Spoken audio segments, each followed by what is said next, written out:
Hello students, welcome to the class. आज हम लोग नया टॉपिक पढ़ेंगे चैप्टर 2 सिविक्स का, जो कि था लर्न फेडरलिज्म।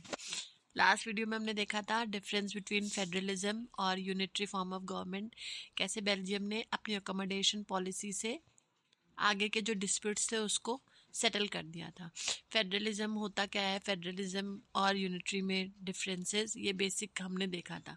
अब इस वीडियो में हम लोग नया टॉपिक पढ़ेंगे, की फीचर्स ऑफ फेडरलिज्म। फेडरलिज्म के कौन कौन से इंपॉर्टेंट फीचर्स हैं, उस पर भी क्वेश्चंस आते हैं, डायरेक्ट क्वेश्चंस आते हैं। 4 to 5 पॉइंट्स एकदम मेमोराइज कर लेने हैं, जो कि आपको लिखने हैं कि फेडरलिज्म के की फीचर्स क्या होते हैं। पहला है देयर आर 2 और मोर लेवल्स ऑफ गवर्नमेंट। पहला फीचर यही है इंपॉर्टेंट, जो हमने पीछे भी देखा था कि इस फेडरलिज्म सिस्टम में 2 या 2 से ज़्यादा लेवल ऑफ गवर्नमेंट हो सकते हैं। ठीक है। सेकेंड है different levels of government govern the same citizens but each level has its own jurisdiction in specific matters of legislation, taxation and administration. अलग अलग लेवल की गवर्नमेंट होती है और जो वो गवर्न करती है जिन सिटीजन्स को, वो एक ही होते हैं, लेकिन सबका जो एरिया होता है रूलिंग का वो अलग अलग होता है। जुरिस्डिक्शन मतलब जिस एरिया पे वो रूल करते हैं, जिस एरिया पे रूल करने की उनके पास लीगल अथॉरिटी होती है, वो सबका अलग अलग होता है। रूल करेंगे, सेंट्रल गवर्नमेंट भी उन्हीं सिटीजन्स को रूल करेगी और स्टेट और लोकल गवर्नमेंट भी उन्हीं पे रूल करेगी, लेकिन सबके एरियाज जो रूलिंग के हैं वो क्या हैं, अलग अलग हैं।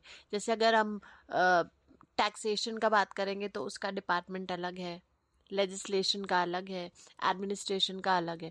तो जिस जिस डिपार्टमेंट में जिस जिसको अथॉरिटी मिली है वो उसी हिसाब से क्या करेगा, अपना फंक्शनिंग करेगा। सिटीजन सेम होंगे पर एरियाज जो गवर्नमेंट के हैं वो क्या है, ऑलरेडी स्पेसिफाइड है। तो कोई किसी के एरिया में जाके इंटरफेरेंस नहीं कर सकता है, सबके अपने अपने एरियाज डिवाइड हैं, तो उस एरियाज के हिसाब से वो अपने फंक्शनिंग क्या करेंगे, आगे कैरी फॉरवर्ड करेंगे। थर्ड फीचर है The jurisdiction of the respective levels of the government are specified in the constitution। किसका कौन सा एरिया है, किस गवर्नमेंट को कौन से एरिया में काम करना है, उसको किस डिपार्टमेंट को देखना है, ये सारा जो डिटेल स्पेसिफिकेशन है ये कॉन्स्टिट्यूशन में अच्छे से दिया हुआ है। So the existence and authority of each level of government is constitutionally guaranteed. तो कुछ भी ऐसे नहीं, कोई भी अपने मर्जी से नहीं बोल देगा कि हाँ तुम्हें ये वाला एरिया देखना है तो तुम ये वाला एरिया में देखोगे, मुझे वाला एरिया देखना है तो मुझे ये एरिया देखना है। या सेंट्रल गवर्नमेंट स्टेट गवर्नमेंट को नहीं बोल पाएगी कि नहीं ये मुझे एरियाज देखने हैं, ये तुम्हें एरियाज देखना है, फिर नेक्स्ट मंथ बोल देगी नहीं अब ये एरियाज तुम देखो, ये एरियाज मैं देखे। ऐसा कुछ भी नहीं है, सबका सब कुछ कॉन्स्टिट्यूशन में एकदम क्लियरली मेंशन है और वहां से पता चलता है कि हाँ ये राइट्स आपको दिए गए, ये एरियाज आपके अंडर में, ये एरियाज आपके अंडर में। तो कोई किसी को क्या नहीं करता है, कोई किसी को डोमिनेट नहीं करता है, कोई किसी में इंटरफेरेंस नहीं करता है। सबके अपने जुरिस्डिक्शन एरिया क्या है, अच्छे से स्पेसिफाइड है, और जहाँ पे स्पेसिफाइड है वो क्या कहलाता है, कॉन्स्टिट्यूशन कहलाता है। उसके अकॉर्डेंस में जाके चीज़ें जो हैं वो अच्छे से स्पेसिफाई हुई हुई हैं, तो उस हिसाब से आदमी अपना फंक्शनिंग आगे फॉरवर्ड करता है। The fundamental provision of the Constitution cannot be unilaterally changed by one level of government. Such changes are done by the consent of both the levels of the government. अब ऐसा नहीं है कि central government क्योंकि पूरे country को rule करती है तो वो डोमिनेंट हो जाएगी और खुद भी चेंजेस करना है तो वो अकेले ही चेंजेस कर देगी, ऐसा नहीं है। जब आप कुछ चेंजेस की बातें करेंगे, स्पेशली जो ऑलरेडी कॉन्स्टिट्यूशन में प्रोविजंस दिए हुए हैं, उसमें अगर आपको कुछ भी चेंज करना है तो दोनों लेवल ऑफ गवर्नमेंट की कंसेंट ज़रूरी है। एक अकेले के डोमिनेशन से या अकेले के रजामंदी से वो चीज़ नहीं हो पाएगी, दोनों लेवल ऑफ गवर्नमेंट को अपना कंसेंट देना पड़ेगा, तब वहाँ पे कुछ चेंजेस हो पाएंगे। अगर एक अग्री कर रहा है एक नहीं अग्री कर रहा है तो वो चेंज फिर इम्प्लीमेंट नहीं हो पाएगा, क्योंकि उसमें दोनों के कंसेंट हमें नहीं मिली है। तो it is very important for both the levels of the government to agree on one issue. जब वो दोनों एक चीज़ पे अपनी कंसेंट दे देंगे तभी उसमें हम क्या कर पाएंगे, चेंजेस कर पाएंगे। तो ये भी एक इम्पॉर्टेंट फीचर है। नेक्स्ट है courts have the power to interpret the constitution and the powers of different levels of government. अब किसके क्या पावर है, उसको अगर बहुत ज़्यादा इंटरप्रेट करना है, किसी में अगर कुछ डिस्प्यूट आ गया कि नहीं, उनको क्लियर नहीं है कि उनको कौन से एरिया पे वो करना है फंक्शन, उनको किसी एरियाज पे फंक्शन करना है, या कोई किसी पे अगर डोमिनेट होना चाह रहा है तो उसके सॉल्यूशन के लिए यहाँ पे क्या है, एक हाईएस्ट कोर्ट होता है। हाईएस्ट कोर्ट मतलब एक कोर्ट है, जुडिशियल जिसको हम बोलते हैं, ये है जो उसके कॉन्स्टिट्यूशन में जितनी भी चीज़ें लिखी है उनको इंटरप्रेट करके उनको बताएगा कि नहीं, इन कॉन्स्टिट्यूशन के हिसाब से आपको ये करना है तो आपको यही करना होगा, आप अपनी मर्जी से कुछ भी नहीं कर सकते हो। The highest courts acts as an umpire if dispute arise between different levels of the government in the exercise of their respective powers. अपने पावर्स को लेकर अगर कोई भी कन्फ्यूजन है, कोई भी क्वेरी है, कोई भी डिस्प्यूट हो रहा है अगर दोनों लेवल में, तो उसको सॉल्व करने के लिए यहाँ पे कोर्ट होता है। कोर्ट जो है वो इनके डिस्प्यूट को क्या करेगा, सॉल्व करेगा। तो ये भी इंपॉर्टेंट फीचर है कि अगर कोई डिस्प्यूट अराइज होता है या डिस्प्यूट आता है दोनों लेवल ऑफ गवर्नमेंट के बीच में कि कौन से पावर्स किसको रूल करने हैं या कौन सा पावर किसको एक्सरसाइज करना है, तो उसके सॉल्यूशन के लिए क्या है, कोर्ट है, वो रिस्पॉन्सिबल है कॉन्स्टिट्यूशन के सारे चीज़ों को इंटरप्रेट करके उनको बताने का और उनकी प्रॉब्लम को सॉल्व करने का। Then we have the sixth function.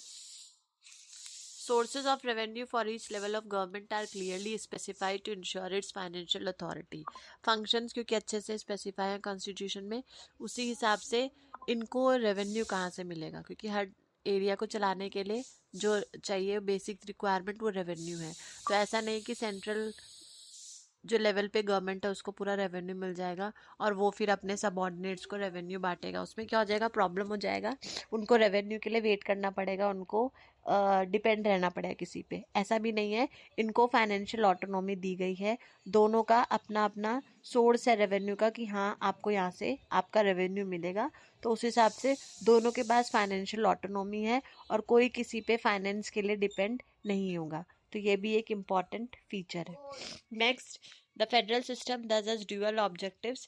First is to safeguard and promote unity of the country while at the same accommodate regional diversity. क्योंकि इंडिया जो है यहाँ पे बहुत ज़्यादा डाइवर्स कल्चर्स हैं, ट्रेडिशंस हैं, बहुत कुछ है। तो फेडरल सिस्टम के दो ऑब्जेक्टिव्स होते हैं, पहला ये कि वो यूनिटी बना के रखे कंट्री में, और दूसरा ये जितनी भी रीजनल डाइवर्सिटीज़ हैं उसको कैसे अकोमोडेट करना है। जैसे बेल्जियम ने अकोमोडेशन पॉलिसी अडॉप्ट की थी ताकि सारे जो अलग अलग लोग हैं वो पीसफुली एक कंट्री में रह सकें, ऐसे ही फेडरल सिस्टम का भी ऑब्जेक्टिव यही होता है कि जितनी भी डाइवर्सिटीज़ हैं उसको कैसे एक कंट्री में क्या करना है, अकोमोडेट करना है। तो फेडरल सिस्टम के दो इम्पॉर्टेंट ऑब्जेक्टिव्स होते हैं, पहला यूनिटी को प्रमोट करना, यूनिटी बनाए रखना, और दूसरा जो डाइवर्सिटी है, जितने अलग अलग रिलीजन, अलग अलग ट्रेडिशन, अलग अलग कस्टम्स, उनको कैसे अकोमोडेट करना है, ये इनका बेसिक ऑब्जेक्टिव होता है। तो हमने देखे कि इनके फंक्शंस हैं, ये कुछ इंपॉर्टेंट फीचर्स हैं फेडरल सिस्टम ऑफ गवर्नमेंट जिसपे डायरेक्ट क्वेश्चंस बन जाते हैं।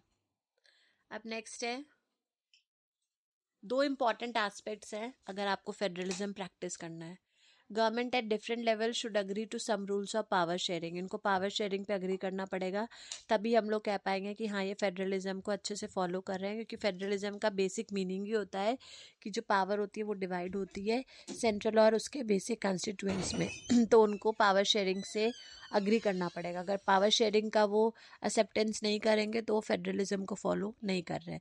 तो अगर आपको सही मायने में फेडरलिज्म को फॉलो करना है तो आपको पावर शेयरिंग से अग्री करना पड़ेगा। नेक्स्ट है, they should also trust each would abide by its part of the agreement. और आपको एक दूसरे पे ट्रस्ट होना चाहिए कि हाँ अगर हम इस एग्रीमेंट में आ रहे हैं, पावर शेयरिंग के एग्रीमेंट को अगर हम एक्सेप्ट कर रहे हैं, तो हर पार्टी अपना अपना पार्ट जो है वो ऑनेस्टली क्या करेगी और रिस्पॉन्सिबली निभाएगी। कोई किसी को मतलब जितना अथॉरिटी जिसको मिला हुआ अपने पावर्स का जो है वो वाइजली यूज़ करेगी उस पावर्स को, ना तो वो कभी गलत तरीके से यूज़ करेगी, ना तो कभी वो उसको क्या करेगी दूसरे पे डोमिनेट करना चाहेगी। तो ये दो एस्पेक्ट बहुत इंपॉर्टेंट है, एक तो दोनों पे ट्रस्ट होना चाहिए, और पहला कि उनको पावर शेयरिंग का जो कंसेप्ट है उस पर क्या करना पड़ेगा, अग्री करना पड़ेगा। ये बहुत इंपॉर्टेंट कंसेप्ट एस्पेक्ट्स हैं अगर आप फेडरलिज्म को प्रैक्टिस करने की बात करेंगे तो। For ideal federalism, two important aspects: mutual trust and agreement to live together. Obvious सी बात है कि जब आपके पास म्यूचुअल ट्रस्ट होगा, दोनों एक दूसरे पे भरोसा करोगे, तभी आप क्या कर पाओगे, फेडरलिज्म प्रैक्टिस कर पाओगे। और आपके पास एक एस्पिरेशन होना चाहिए कि आपको सबको यूनाइट होके एक साथ रहना है, तभी आप फेडरलिज्म की बात कर पाओगे। क्योंकि फेडरलिज्म का कंसेप्ट ही इसीलिए बनाया गया है ताकि जो अलग अलग डाइवर्सिटीज़ हैं, जो अलग अलग लोग हैं, जिनके अलग अलग ओपिनियंस हैं, अलग अलग आइडियोलॉजीज़ हैं, वो सब पीसफुली एक कंट्री में अच्छे से क्या कर पाएँ,